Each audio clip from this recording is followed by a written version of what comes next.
제가 얼마 전에 인터넷 이제 컴퓨터를 보다가 크리스천 신문이라고 하는 신문에 좀 도발적인 그 글이 제목이 올라와서 제가 관심을 가지고 읽게 되었습니다. 크리스천 신문의 그 모두 제목이 뭐냐면 설교 쇼핑을 중단하라, 멈춰라라고 하는 제목의 그 제목 기사를 보고 참 한참 생각을 했습니다. 그 내용은 바로 이런 내용이에요. 요즘 성도들이 참 쉽게 미디어에 접근한다라는 거죠. 쉽게 말하면 케이블 TV를 통해서 우리는 하루 종일 설교를 들을 수 있어요. 뭐 많이 있잖아요. CTS, 뭐 CBS, 뭐 CGN TV, 뭐 할 것 없이 우리가 원하면 수많은 설교를 하루 종일 들을 수 있는 시대에 우리가 살아갑니다. 또 인터넷을 할 수 있는 분들은 유튜브라고 하는 공간 안에서도 수많은 유명한 목사님들의 설교가 우리가 원하는 대로 클릭하는 대로 다 들을 수 있는 그런 시대에 살아간다고 생각합니다. 그래서 많은 성도들이 설교 쇼핑을 한다라는 거죠.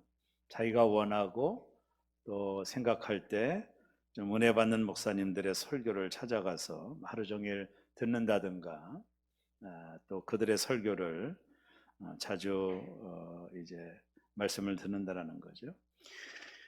그래서 이 크리스천 신문이 우리에게 던지는 이게 이슈가 뭐냐면 성도들은 설교 쇼핑을 이제는 멈춰야 된다.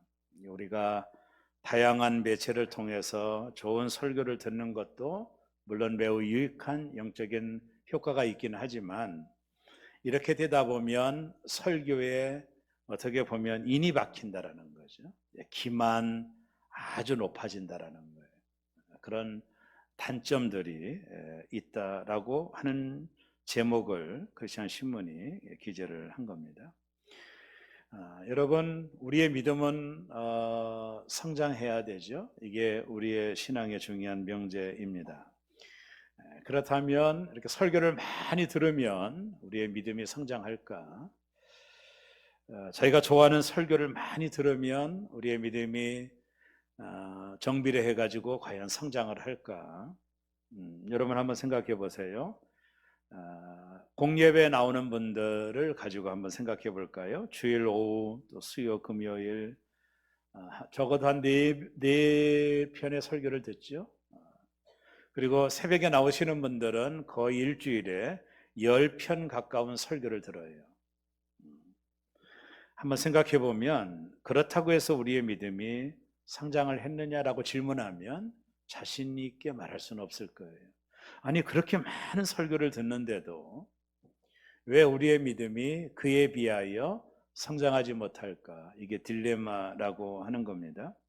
여러분 학창 시절 저도 수많은 설교를 들었고 그때는 부흥회를 찾아다니며 교파를 떠나서 한 주일 동안 설교도 듣고 은혜도 받던 시절들이 있었습니다. 많은 설교를 듣고 지금까지 왔죠. 저도 이제 목회가 거의 이제 많은 시간들을 목회하면서 성도들이 목양지에서 많은 설교를 듣거든요.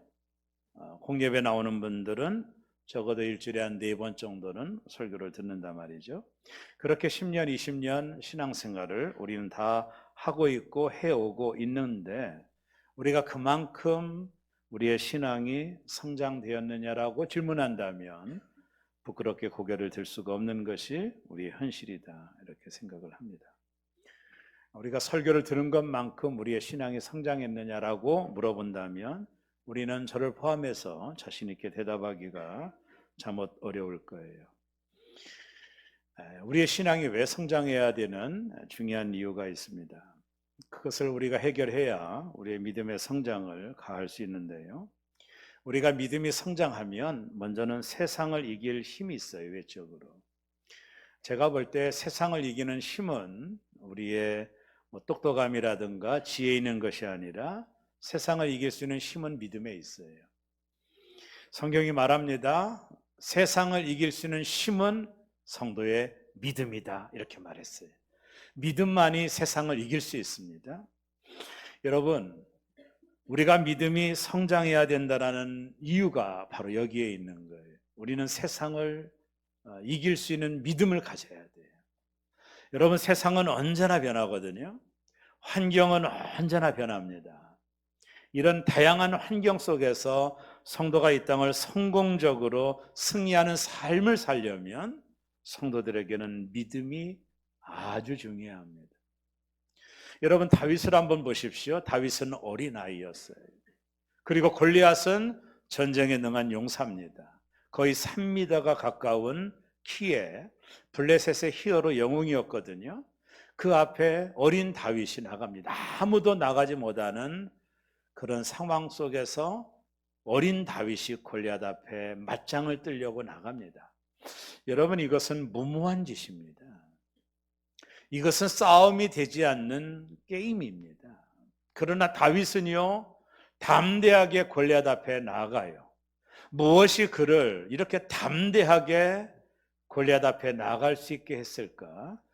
우리가 사무엘상을 읽어보면 그것은 다윗의 믿음이라고 말을 해요. 다윗은 하나님을 전적으로 신뢰하고 하나님을 모독하는 저 블레셋의 영웅이었던 골리앗 앞에 맞짱을 뜨러 나간 이유는 다윗이 하나님의 전능하심을 믿었기 때문입니다. 그 믿음이 다 골리앗 앞에 나가는 거예요. 여러분, 신앙의 모든 스토리를 보세요. 신앙의 위대한 인물들이 세상을 이길 수 있는 것은 저들의 백그라운드가 좋아서도 아니요, 저들의 믿음 때문입니다.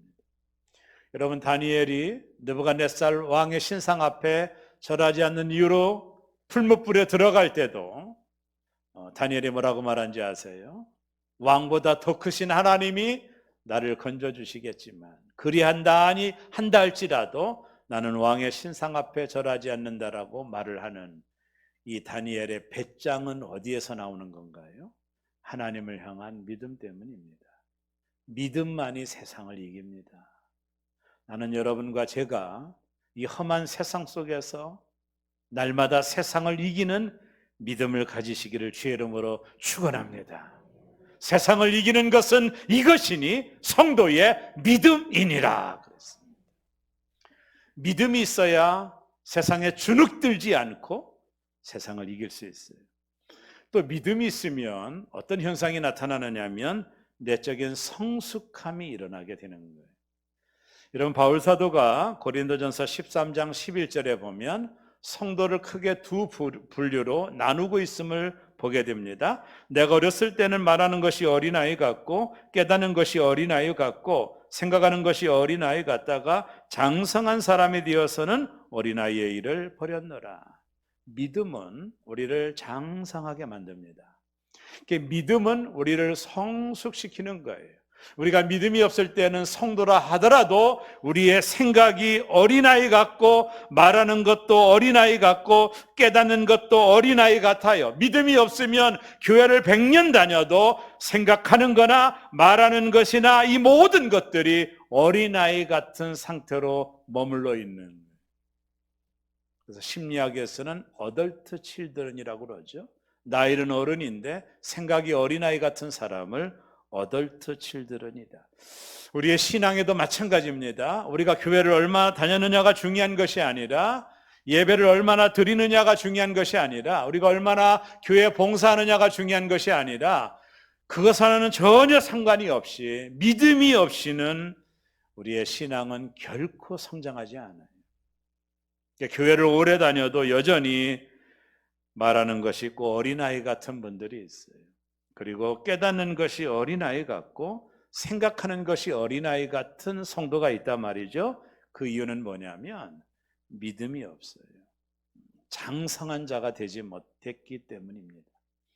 우리가 믿음이 성장해야 되는 이유는 믿음으로 세상을 이길 수 있는 것이고 믿음만이 우리의 신앙 인격을 성장시키기 때문에 우리는 큰 믿음을 가져야 되는 것입니다.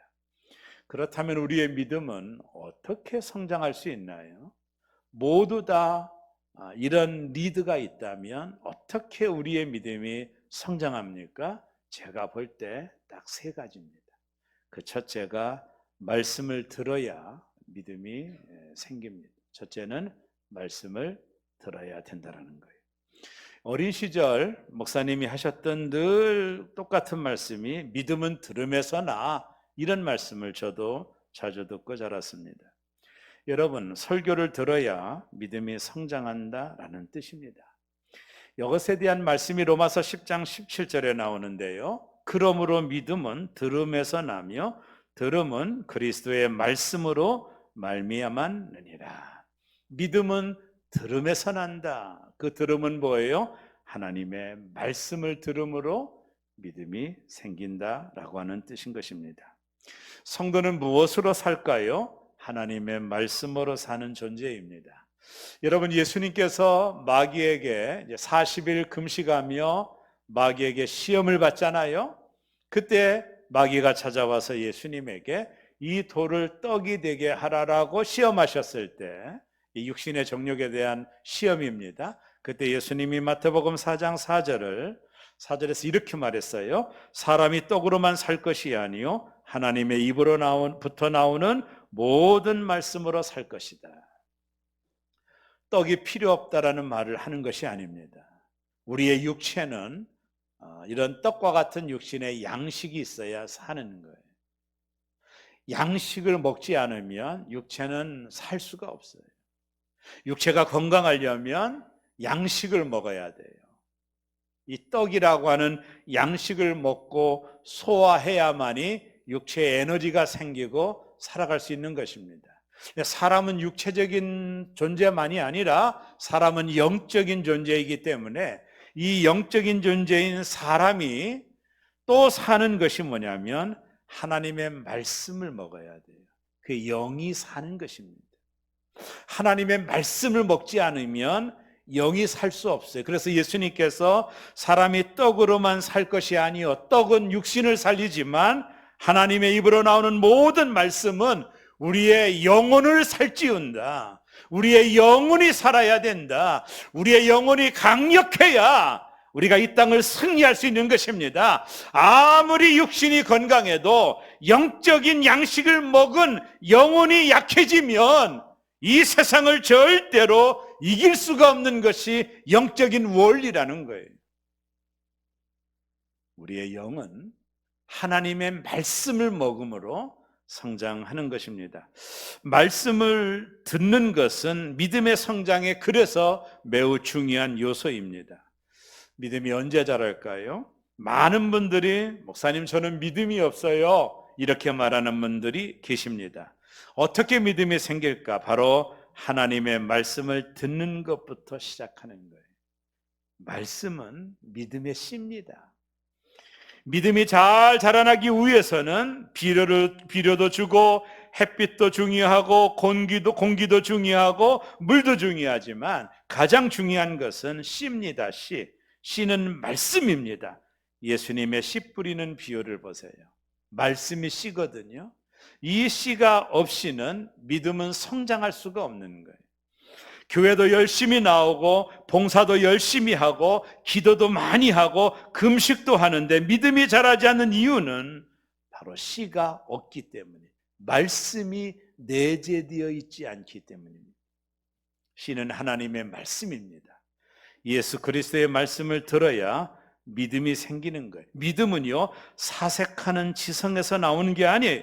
믿음은 말씀을 연구하고 추론해서 내는 과정에서 생기는 것이 아니에요. 믿음은 주의 말씀에 겸손하게 자기를 비우고 하나님 말씀에 귀를 기울일 때 그 말씀이 우리 안에 들어와 그것이 양식이 되고 나를 살찌게 하고 살리게 되는 것입니다.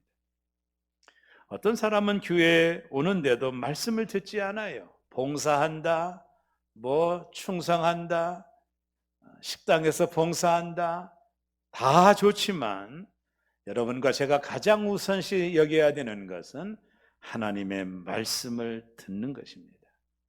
그 말씀을 듣지 아니하면 우리의 믿음은 성장할 수가 없어요. 여러분, 하나님의 말씀에 귀를 쫑긋 세우고 하나님의 말씀을 들음으로 저와 여러분의 믿음이 성장되어서 세상을 이기고 마귀를 이기고 하나님의 영광을 나타내는 새롭게 성도들 되기를 주의 이름으로 축원합니다. 두 번째가 중요한데요. 제가 볼 때 여기에서 모두 다 걸려 있는 것 같은데 제가 볼 때 둘째는요. 들은 말씀을 묵상해야 돼요. 저는 이것이 가장 중요한 원리라고 봐요. 우리가 신앙생활을 10년, 20년 해도 그 연수만큼 믿음이 하지 못하는 대다수의 이유가 이 두 번째가 문제가 있는 거예요. 제가 볼 때. 여러분 들은 말씀을 계속해서 묵상해야 돼요. 우리가 구약에 보면 여호수아에게도 하나님이 여호와의 말씀을 묵상하고 그 가운데 기록한 것을 네가 지켜 행하면 네가 어디로 가든지 형통할 것이다. 여기 항상 이 묵상이라는 말이 나와요. 이게 뭐냐면 마치 음식을 먹고 씹는 것 같은 거예요. 이게 대단히 중요합니다. 우리가 음식을 섭취하면 씹잖아요. 이가 문제가 있으면 씹지를 못하니까 소화력이 없어서 설사도 하고 문제를 일으키는 것처럼 말씀을 소화하는 게 뭐냐면 묵상입니다. 제가 볼 때 최고입니다. 말씀을 묵상하는 것은 말씀을 씹는 것 같아요. 우리 몸에 흡수하도록 씹는 거예요. 말씀을 묵상하면 말씀이 우리의 심령에 스며들게 돼요. 이게 내 속에 흡수가 됩니다. 대개 우리는 말씀을 듣는 건 잘해요.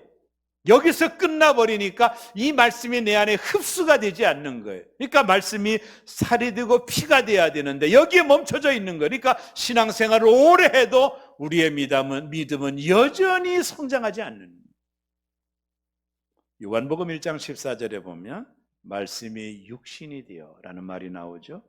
말씀이신 하나님은 로고스 말씀입니다. 그 하나님이 인간의 몸으로 이 땅에 오셨다라는 거, 이게 성육신 인카네이션이라고 하는 겁니다. 말씀이신 하나님이 인간의 몸으로 이 땅에 오신 것, 십자가 지기 위하여 오신 것이 인카네이션, 성육신이라고 하는 거예요. 우리가 하나님의 말씀을 묵상하면 그 말씀이 우리 안에 육신이 되어 나타나는 거예요. 이게 말씀의 성육신이라고 하는 겁니다.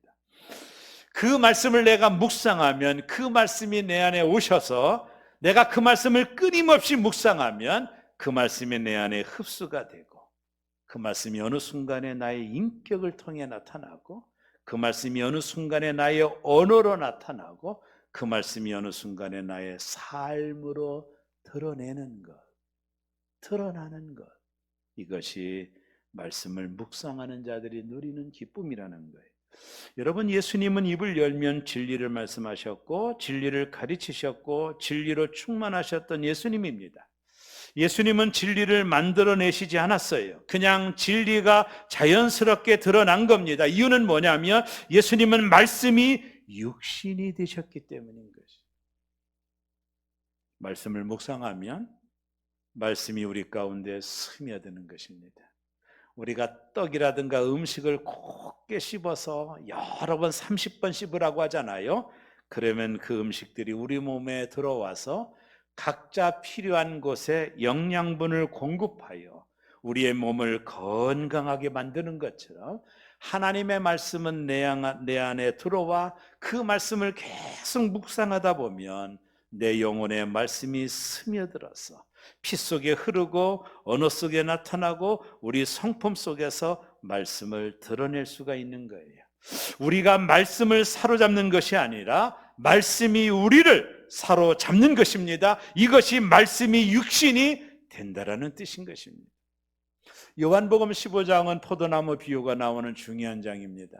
거기 예수님이 놀라운 말씀을 하나 하셨는데 이런 말씀하셨습니다. 너희가 내 안에 거하고 내 말이 너희 안에 거하면 너희가 무엇이든지 원하는 대로 구하라. 그리하면 이루어 주시리라. 너희가 내 안에 거하고 내 말이 너희 안에 거하면, 말씀이 내 안에 성육신 되면 무엇이든지 원하는 대로 구하라. 그리하면 이루어지리라.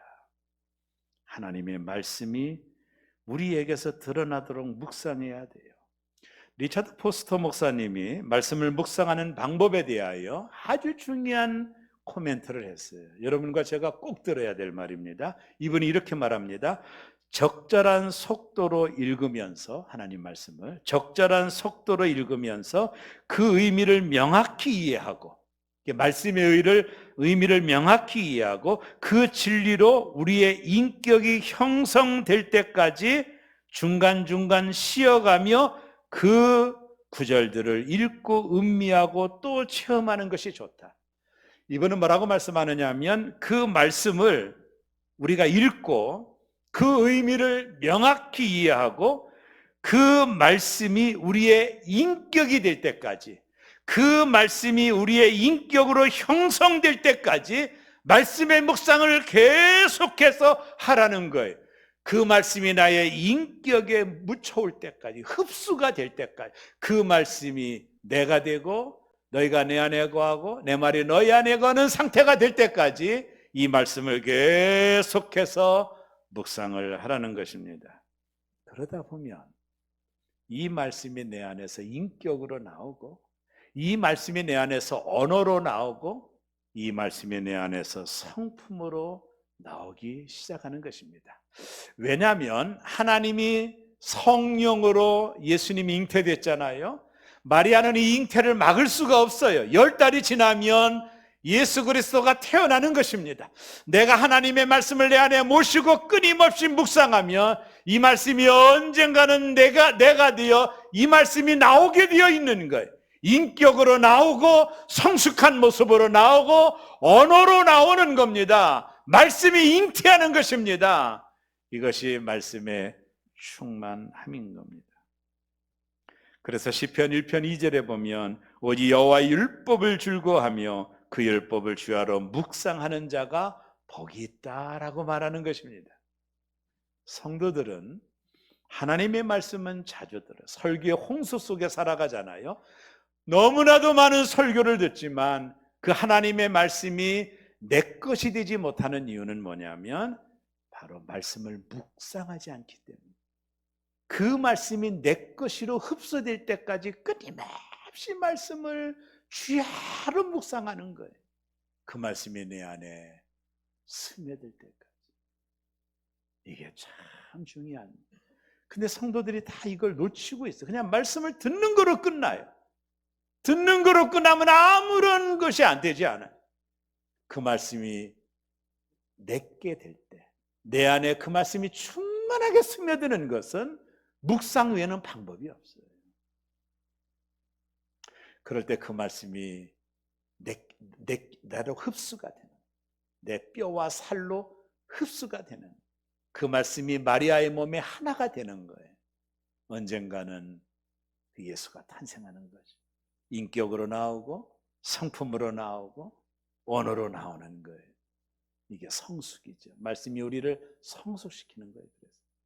근데 세 번째 마지막도 중요한 게 뭐냐면 제가 볼 때 순종입니다. 실천이라고 하는 것인데요, 많은 성도가 믿음은 들음에서 난다라는 신념을 가지고 출석하는 교회 목사님의 설교뿐만 아니라 수많은 유명한 목사님의 설교를 듣는다 할지라도, 여러분이 수백 편의 설교를 듣는다 할지라도 여러분이 말씀에 순종하지 않으면 절대로 믿음은 성장하지 않습니다. 여기 좋은 시가 있어요. 너무나도 좋은 시예요. 바라만 봐도 너무나도 좋은 시인데 이 시를 땅에 뿌려 심지 않으면 이 시는 영원히 시로만 남아있는 것이에요. 심어야만이 시의 열매를 거두는 것과 똑같은 거예요. 순종은 그거예요. 아무리 말씀이 좋아도 그걸 내가 순종하거나 실천하지 않으면 그 말씀의 씨의 열매를 거둘 수가 없는 거예요. 보고만 있으면 안 되는 거예요. 내가 말씀을 듣고 묵상한 그 말씀을 내가 작은 것이라도 순종하고 실천할 때 그 말씀의 능력을 경험하게 되는 것입니다. 여러분, 예수님 당시 예수님의 말씀을 직접 들었던 수많은 유대인들이 예수를 믿고 믿음이 성장했나요? 그렇지 않아요. 정말로 예수님의 말씀을 가장 많이 들은 사람들은 바리새인들입니다. 그러나 그들은 믿으려 하지 않았어요. 듣는 것으로 믿음이 성장하지 않습니다. 믿음의 성장은 들은 말씀을 순종할 때, 순종 없이 아무리 유명한 목사님들의 설교를 듣는다 하더라도 여러분과 저의 기만 높아질 뿐 믿음은 성장하지 않습니다. 순종 없이 믿음이 성장하기를 바라는 것은 씨앗을 심지 않고 새싹이 나오고 나무가 자라기를 바라는 것과 똑같은 거예요. 믿음이 성장하려면 예수님의 말씀을 듣고 그 말씀을 따라 작은 것부터라도 순종하시는 훈련을 하셔야 돼요. 말씀을 듣고 작은 것부터 말씀에 순종해야 돼요. 그래야 내 오래된 사고, 오래된 습관, 이런 것들과 실제로 싸워 이길 수 있는 믿음이 생기게 되고 우리의 믿음이 성장하게 되는 거예요. 믿음의 연수가 길고 신앙생활에 익숙하다 보면 듣는 것이 습관이 되어져서 아무런 의미 없이 그냥 말씀을 듣는 것으로 끝납니다. 소위 말씀에 임박힌다 하는 거예요. 그냥 기만 높아지고 내가 성도로서 성도다운 삶을 살지 않으면서 내가 믿음이 좋은 사람이라고 착각에 빠질 수 있는 거예요. 믿음은 순종이에요. 말씀을 신뢰하는 겁니다. 부정과 불의로 가득 찬 세상에 살면서 내 안까지 들어와 있는 불의와 싸우고 세상 속에서 예수님의 사랑을 실천하고 용서를 실천하고 이웃을 섬기고 희생해야 돼요. 이런 실천들이 우리의 믿음을 성장시키는 거예요. 1960년대 복음의 거장이었던 토저 목사님이 오늘날 교회를 세 가지 문제가 있다고 지적하는데 그 첫째가 믿는 자가 성장하지 않고 항상 어린아이로 머물러 있으며 다만 살만 찐다, 이런 지적을 했어요. 제자입니까? 라고 하는 책을 썼던 후안 까를로즈 목사님이 한 150명 되는 교회가 그분이 부임하여 300명으로 부흥하여 교회가 크게 성장해서 하나님 앞에 감사하고 있었을 때 하나님의 음성이 들려왔습니다. 까를로즈야, 너희 교회는 성장한 것이 아니라 비만해진 것뿐이다. 제자는 없고 비만한 자들만 많다라고 지적을 했어요. 우리가 말씀에 순종하지 않으면 비만해지는 거예요. 교회가 제자가 없고 살만 찌는 겁니다. 여러분, 사람이 살을 찌면 동맥경화에 걸리고 고혈압에 와요. 교회가 문제가 발생하는 거죠. 우리가 듣고 묵상한 말씀을 실천하지 않으면 성경은 단지 오래된 책에 불과한 겁니다. 그리고 우리는 말씀을 많이 들었기 때문에 믿음이 좋다라는 착각을 하며 살아갈 뿐이에요. 빌립보서 4장 9절에 너희는 내게 배우고 듣고 본 바로 행하라. 그리하면 평강의 하나님이 너희와 함께 계시리라. 배우고 듣고 본 바를 행하라, 순종하라, 이렇게 했어요. 오늘 우리가 읽은 야고보서 2장 22절에 내가 보거니와 믿음이 그의 행함과 함께 일하고 행함으로 믿음이 온전하게 되었느니라. 나는 새롬의 모든 성도들이 믿음이 성장해지기를 간절히 원합니다. 믿음이 성장해야 세상을 이길 수 있어요. 세상에 주눅들지 않습니다. 히브리서 11장에 나오는 믿음장을 보세요. 세상에 주눅든 사람이 있었어요. 저들은 믿음으로 여리고성을 무너뜨리기도 하고 믿음으로 요단강을 건너기도 하고 믿음으로 홍해를 건너기도 하고 믿음으로 사자굴에 들어가기도 하고 저들은 믿음으로 세상을 승리하며 살았습니다. 세상에 지지 않았습니다. 세상을 이기는 것은 이것이니 성도의 믿음이니라. 믿음만이 세상을 이길 수 있습니다. 여러분에게 이 큰 믿음이 있기를 주의 이름으로 원합니다. 세상을 이기는 믿음을 갖기를 원합니다. 믿음만이 우리의 신앙의 인격을 성장시킬 수 있습니다. 어린아이의 일을 버리고 장성한 자의 믿음을 가자. 믿음만이 우리의 신앙을 성숙시킬 수가 있어요. 세상을 이길 수 있고 믿음만이 우리의 인격을 성숙시킬 수가 있어요. 이 믿음은 어떻게 오느냐? 하나님의 말씀을 들을 때 오는 거예요. 여러분, 말씀을 듣는 일이 교회 봉사 때문에 바쁘다, 식당 일 때문에 바빠서 말씀을 못 듣는다, 여러분 전혀 그런 핑계를 내면 안 돼요. 말씀을 듣는 일을 가장 우선시해야 돼요. 왜요? 믿음은 들음에서 나기 때문에 그래요. 그 들은 말씀을 내가 묵상해야 됩니다. 이 말씀이 내게 돼야 돼요. 성육신해야 됩니다. 말씀이 내 안에 흡수가 돼야 돼요. 그리고 말씀을 들을 때 작은 거라도 순종하는 훈련을 하셔야 돼요. 들어도 아무런 순종이 없으면 그 씨라고 하는 말씀은 열매가 없어요. 아무리 씨가 좋아도 땅에 심지 않으면 열매를 맺을 수가 없는 원리예요. 그래서 하나님은 말씀을 씨 뿌리는 비유를 통해서 하시는, 말씀이 씨라는 거예요. 좋은 밭에 떨어져야만이 30배, 60배, 100배의 열매를 거둔다라는 거예요. 나는 우리 새롬의 모든 성도들이 믿음이 성장하기를 간절히 원합니다. 하나님의 말씀을 쫑긋 들으시기를 바라요. 들은 말씀을 묵상하시, 내 것이 되도록 하세요. 그 말씀이 내게 되도록, 너희가 내 안에 거하고 내 말이 너희 안에 거하면 무엇이든지 원하는 대로 구하라. 그 말씀이 내 것이 되는 거예요. 그래서 그것이 내 언어 속에 나오고 내 인격 속에 드러나는 거예요. 이게 성육신. 우리는 끊임없이 세상 속에서 하나님의 말씀을 성육신해야 되는 거예요. 그리고 말씀을 작은 것이라도 순종해야 돼요. 왜요? 순종하지 않으면 말씀의 열매를 절대로 거둘 수가 없어요. 순종이 대단히 중요합니다. 난 우리 새롬교회 성도들이 정말로 큰 믿음 갖기를 원합니다. 세상을 이기고 변화받고 새 사람 되고 어린아이의 일을 버리고 장성한 자가 되고 이 험악한 세상을 여러분이 담대하게 이기고 날마다 여호와 니시 하나님을 경험하는, 여러분 가정에는 모든 우환질고가 여러분의 믿음으로 떠나가게 도와주시고 모든 저주가 여러분의 믿음으로 떠나가게 하시기를. 왜요? 너의 믿음대로 된다고 했으니까. 큰 믿음 가지고 날마다 세상을 승리하며 살아가는 새롬의 교우들, 하루하루가 기쁜 저와 여러분 되기를 주의 이름으로 축원합니다.